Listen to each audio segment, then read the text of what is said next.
Welcome back to my podcast, loves. Welcome to Linda Love Talks Politics Edition. Yes, I said that correctly. Politics. You heard it right. Believe it or not, Linda Love talks about everything, including politics. And on today's show, we have David Yedlin, an American citizen. He is the son of Argentinian parents. He's obviously bilingual. He speaks English and Spanish. He has a degree in political science and government, and he's graduated from Universidad. I'm sorry, David, can you help me with that? Yeah, it's Universidad Torcuato di Tella. Yes, in Buenos Aires, Argentina. He's also currently a graduate student at George Washington Universities. He is pursuing a master's degree in political management. He is experienced in political communication, social networks, researching and redacting articles, so he does a slew of things. He has a wide knowledge of general culture and social sciences, as well as international relations. And he is skilled on several things, such as interpersonal communication with locals and foreigners worldwide. He is skilled in group coordination and organization. So, David, thank you so much for being on the show. Thank you for having me. So, big question. Why study politics? So I think there are two reasons why one might study politics. The reason why people should study politics is because when you study politics, what you are studying really is you're studying power, and you can start to see the way political power, permeates society, and you can start to see how certain things work both at the government level, but also just in society, how culture is affected by politics, how the economy is affected by politics. Is like starting to see the matrix. You start seeing all the little green numbers going down the screen. So you start seeing beyond what most people see when you study politics. But the reason I study politics is because that's the only thing I was moderately good at and seemed interesting to me. So that's what I went with, and I don't regret it so far. Yes. So like what exactly do you do? So right now I'm working at a pollster. What I do is they give me raw numerical data, Hmm. and what I have to do is translate it into something that makes sense for people. So I work with polls, surveys, focus groups that have to do with political subjects, but also just mm, other subjects like the economy, international relations, anything that might be interesting for a candidate or a company. Uh, if it can be shown in numbers or in words, that's what I do. I take data and I show it to the client in a way that might seem interesting. But I've also worked in other stuff like research, both local politics and international politics, political marketing, campaigning. But right now I'm focusing on polling. Nice, which I've done. I've done polling in the past as well, so I actually enjoy polling. Let's talk about politics. What's the significant difference between American and Argentinian politics, both in your opinion and in your expertise?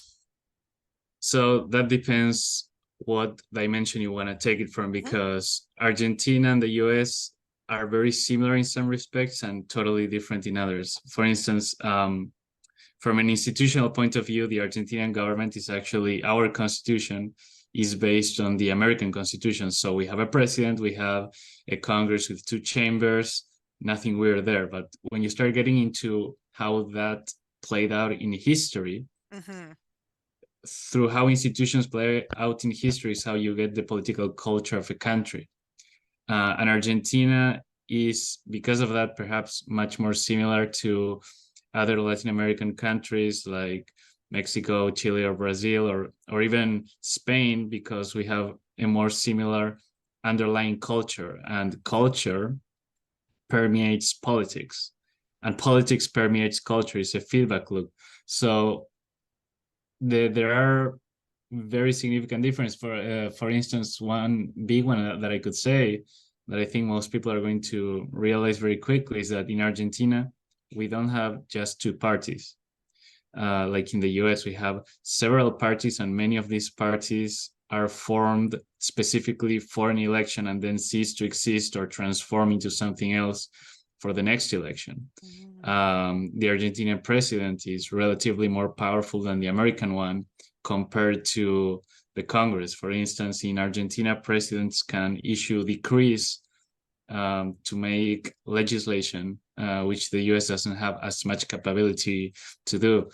And those are just two of the most obvious differences.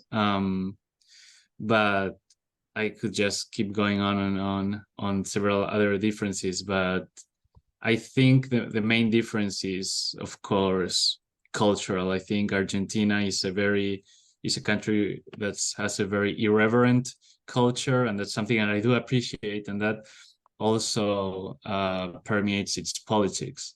Like, for instance, our current president, Javier Milei, the things he says to the people he's doing interviews with, some people compare him to Trump, but honestly, Javier Milei has even an even bigger potty mouth than Trump. So, but Yes, we he don't does. think, yeah. I've heard him. I've heard, wasn't he some type of like reality star? He used to be on shows or something like that. So he's an economist, but Oh, he became famous because of his outbursts and his style of talking to people. And then he went on to doing reality shows. He even had a short play once at the theater. But the thing is, if Trump said the same things he did, he would have never been president, because Americans have a different culture. right. You can't really compare it the same way. Mhm. Argentinians are, as I said, are way more irreverent, way more sarcastic. Some people may call them mean, but it's not. It's nothing personal. Just the way our humor is. Yeah. Real quick, what type of country is Argentina? Like, would you call it capitalist, communist, socialist? So I think Argentina is definitely, it's not a communist country, and it's definitely a Republican democracy, much like the US. Hmm. I will say that Argentina has one of the most restrictive economic policies in the world, perhaps. Obviously, not to the point of being a communist country or anything, but I would Right, definitely say that it's a welfare state, a very big welfare state. Taxes are very high. The government is very big. So I would definitely say that there's a social slant to it. I'm not sure I would say it's necessarily socialist, right. but I can definitely see where people are coming from when they say that Argentina is a socialist country. What, throughout the United States, and since we're doing a little bit of comparative political conversation, there's been many political movements in the USA that I'm familiar with. Is there any political movement in Argentina that you're familiar with that was like, this was a big movement in that country? Yes, definitely. There's the movement, which is Peronism, Yes. or Hmm. also known as Justicialism, Hmm. um, which it's a very good that you call it a movement, because a lot of people, when asking, well, what ideology is Peronism? Peronism is not an ideology; it's a movement. And since its inception in the 50s, Peronism, which started obviously with Juan Domingo Perón, permeated the political culture of Argentina, even though ideologically it's been everywhere from authoritarian right-wing militarism to left-wing communist guerrillas to neoliberal ultra-capitalist liberalism, and now socialist 21st century Chavism. So Peronism what it really is deep down across all of those things, it's a mass movement. It's a movement of the middle to lower classes. It says it is a very well working class minded movement, and in Argentina, that's how it's being conceived. It's a working class movement. Nowadays, though, it's a bit harder to say because there's been some breakups in Peronism. You got federal Peronism, which is more slightly right wing, more liberal, mainly in the provinces, and then you have what people call Kirchnerism. I like to call it neo-Peronism, which is more focused around the urban area of Greater Buenos Aires, Mm-hmm. which is more less worker focused perhaps, and it's more akin to, you could say, progressives in the US. It's more about cultural issues and the very strong left-wing footprint there. So definitely, I mean, if people are interested in Argentinian political culture, Peronism is something that's unavoidable. You have to read about Peronism. Amazing. So, does the freely elected head of government and national legislative representatives determine the government's policies in your country, in Argentina? Well, it's funny that you ask that because right now, today we had a vote in Congress for a big set of laws President Milei wanted to present, and the law passed, but then each article had to be approved, and some of the main articles weren't approved because people of the de facto governing coalition voted no because it wasn't an actual government coalition. But to make the story short, if the president in Argentina wants to enact laws, but he doesn't have support of the Congress, it's very difficult to enact solid laws. He can govern by decree, but those decrees can also be canceled by the Congress. So yeah, definitely the elected head of government definitely paints how the administration is going to be. It's not a ceremonial role at all. It's a very powerful president. But at the same time, if you don't have the support of Congress, then it becomes a very difficult situation. So Oh, both okay. branches of governments are really strong, but both are needed because of that. Yeah, and you basically, yeah, you definitely explained Argentina, but I think it resonates here with the United States as well. We've had presidents have had in the past very difficult jobs to get anything approved through Senate, and there's been lots of voting, and currently there's voting right now, as you well know. Yep. Um, are there safeguards against official corruption, and are they strong and effective? So I think corruption is one of those things that will always happen. Mm, Whatever you can do something a bit sketchy to gain an advantage, and the chances of getting caught are low. mm, 100% of those times there will be corruption, and I think you can issue as many oversight committees as you can.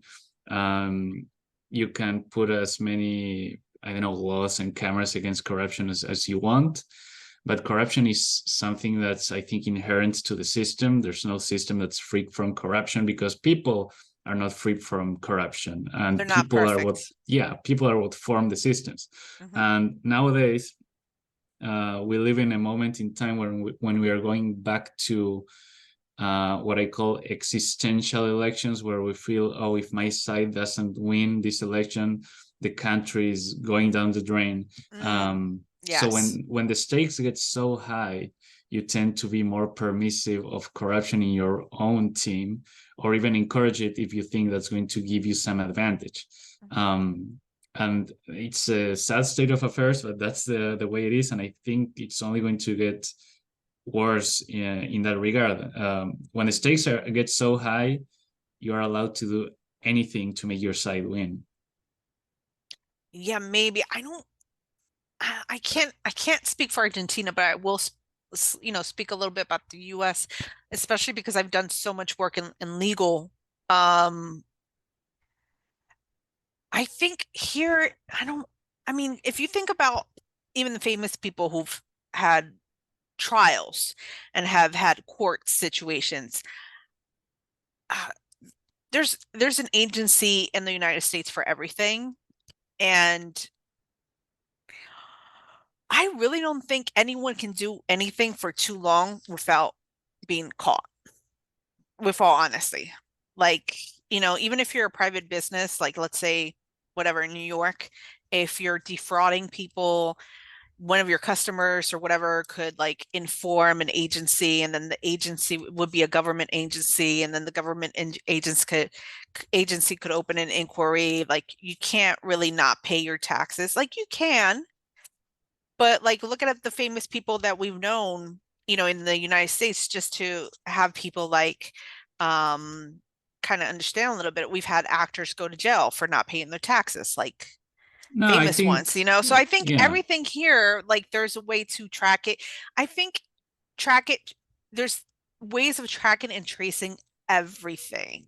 I feel like, yes, there's corruption here, but I think it's very hard for it to be swept under the rug. So I feel like here, you're going to get caught eventually. I It think might you be. are. I think you are going to get caught, Hmm. but I think that's not much of a deterrence. Yeah. I think I don't doubt the fact that you can get caught. Yeah.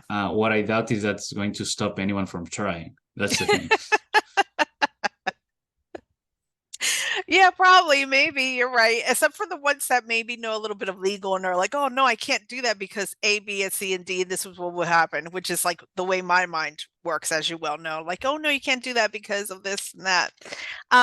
So what is it about American politics that intrigues you? So, coming from a country that was always very institutionally weak, Argentina has had 6 different periods of dictatorships. So it's not like our democracy is like a big institution.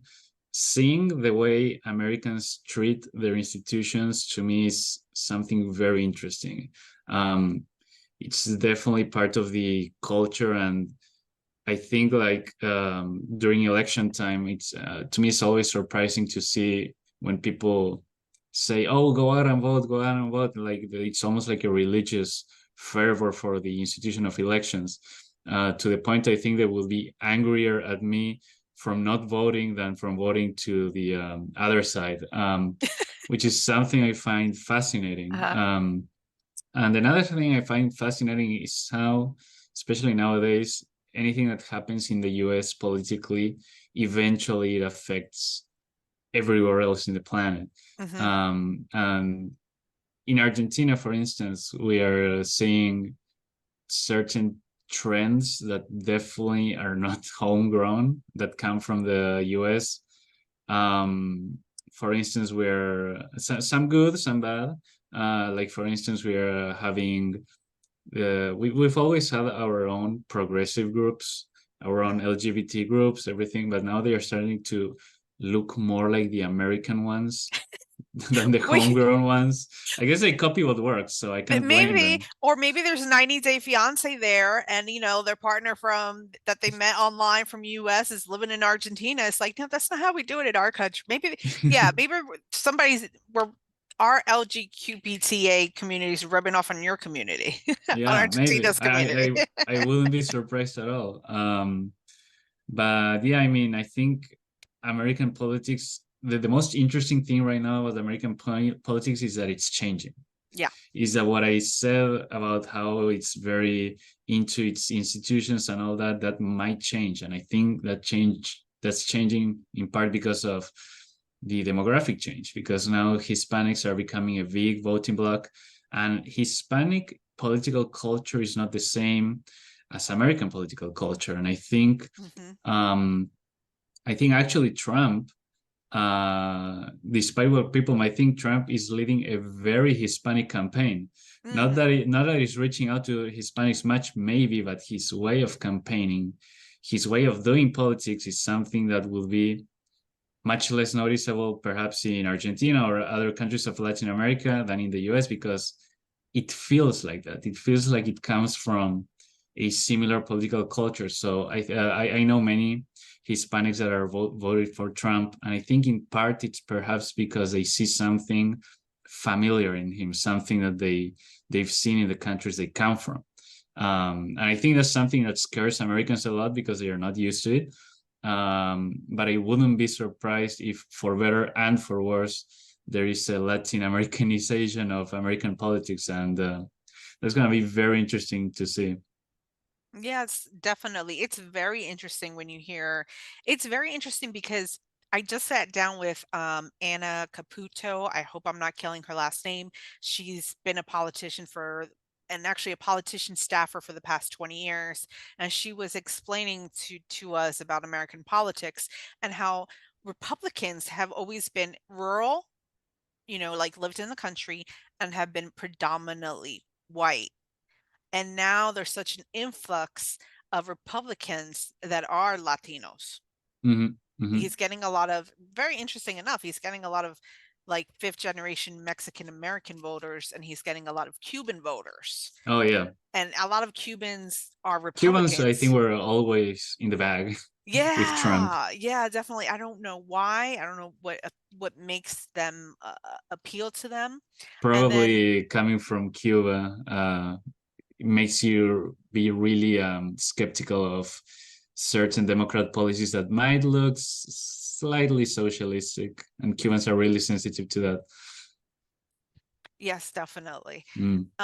And then Democratic have always been predominantly like in the city.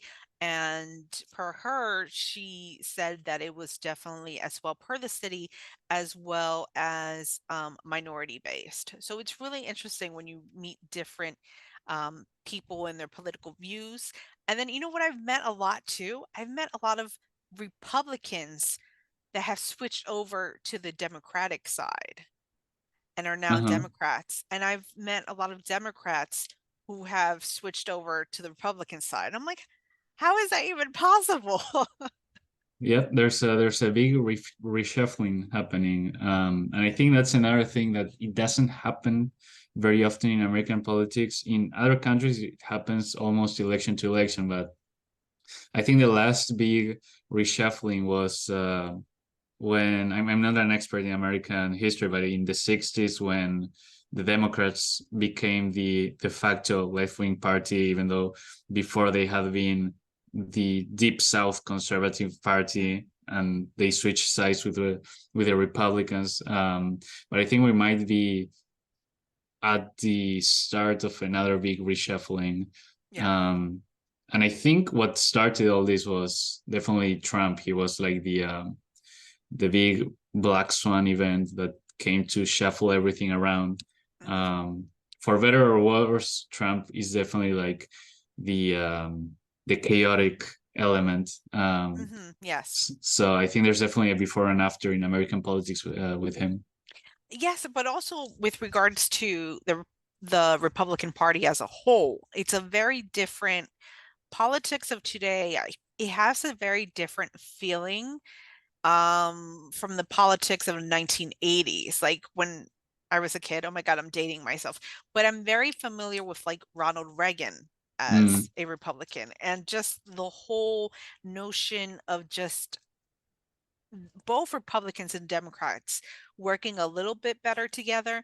And there was more of an essence of respect. Even if they didn't like each other, they tried to be civil with each other, which I just don't see that anymore. And I don't know if that's just because the culture has changed in America, but it's very fascinating. It's very different. no, absolutely. I think there's definitely been a polarization of culture everywhere in the planet. I'm not sure if that may have to be with the revolution in global communications, with the algorithm. Now we blame everything on the algorithm, Hmm. but definitely you cannot compare the political culture of the 80s with the political culture or of even like pre 2008.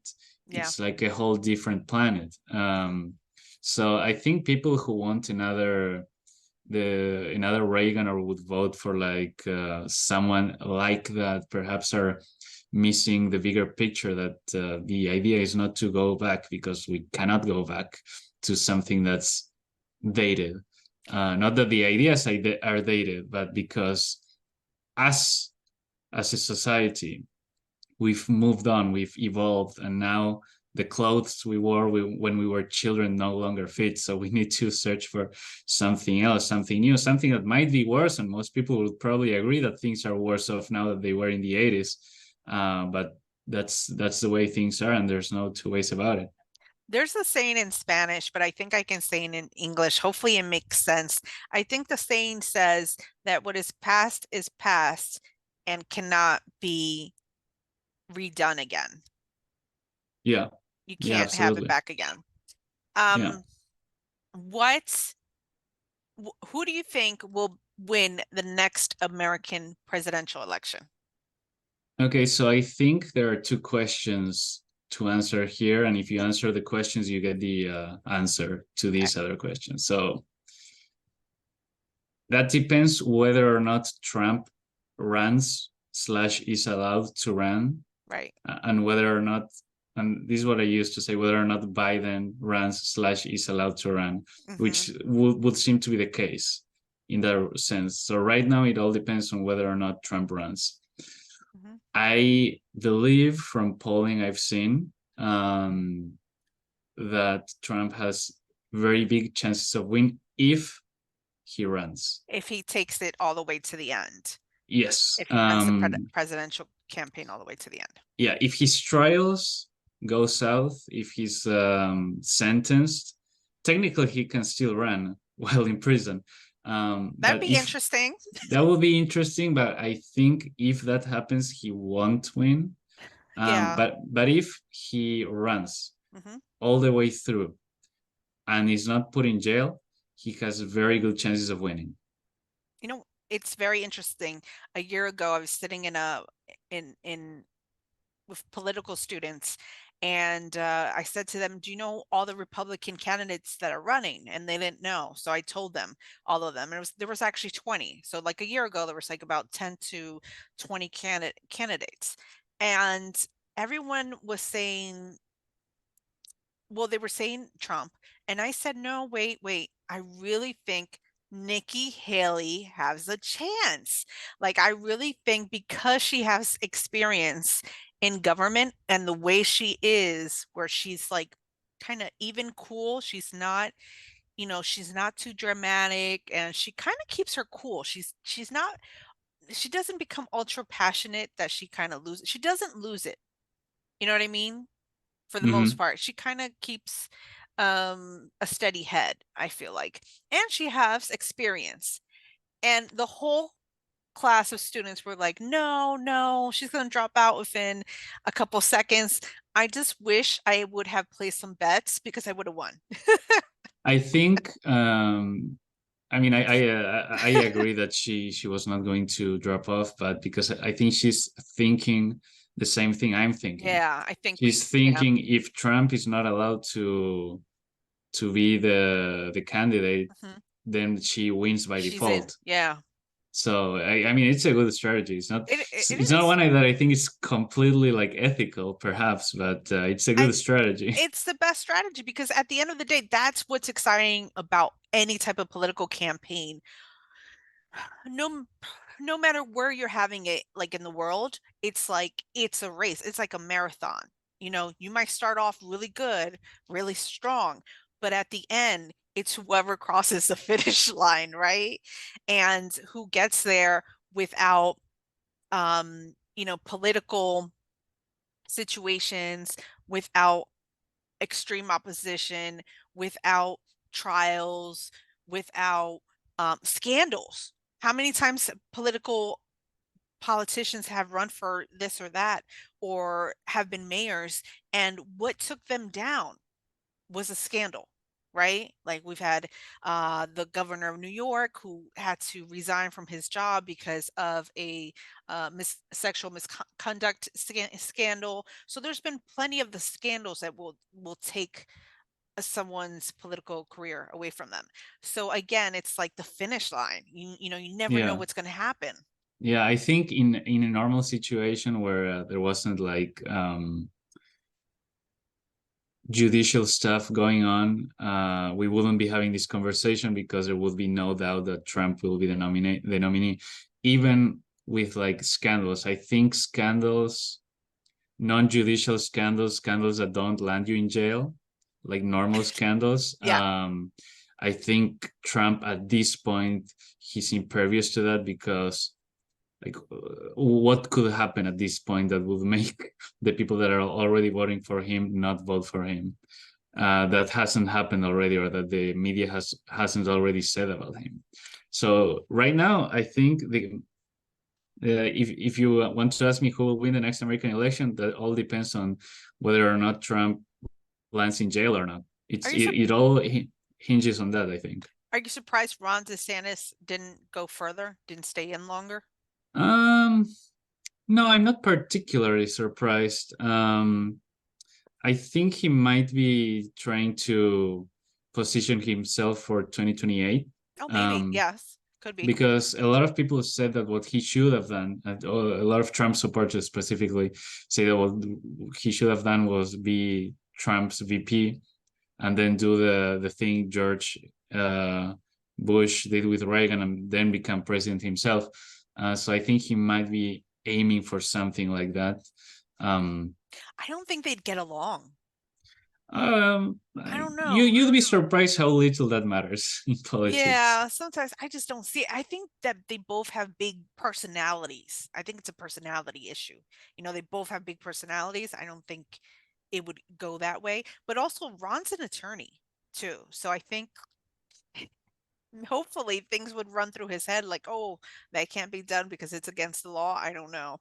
Uh, hopefully, you would think some of the law school would pop back Well, in his attorneys don't brain. have the best of image in That's true. general. That's That's probably true. for a reason. Yeah. So we're coming towards the end of the podcast. David, what's your message for the audience today?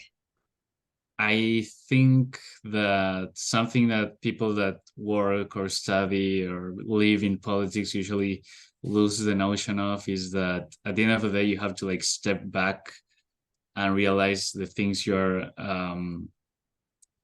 wasting your breath or spending your time in. Like I've seen, especially on the internet, a lot of people like breaking up relationships or That's getting true. angry with their family over Family. politics or stuff like that. Like, Mhm. for some reason, for some things that might be worth doing, but like in general, just take a step back and come on. Like I work in this, and even I'm going to be the one to say it's really not. At the end of the day, it's very rarely worth it. So just like take a breather, take a step back, and get another hobby. Um, if politics are your hobby, then I don't Get it? know. That's why I rather be around people who don't like or are apathetic towards politics. And when you get home at like 6 p.m., the last thing you want to do is read more about politics. It can get tiring. That's not healthy, especially Abs- this year. This year is gonna be crazy. Absolutely. It's exhausting, but which is so interesting. So I love your message. I think it's a great message, especially for so many people around the world who get very passionate about their politics and kind of idolize some of these candidates. Yeah, I think also remember our politicians and our leaders, nobody's perfect. Okay, so yeah, there's no they're all perfect person. human. Right. They're all Like we don't flawed. have if people want to sleep well tonight, I can assure you neither Jesus nor Hitler are on the ballot, so you can chill. Oh my God, that is hilarious. All right, I'm going to let you go. This is awesome. And I want to thank the audience for listening and thanks for listening to my politics edition. Thank you. Thank you for having me.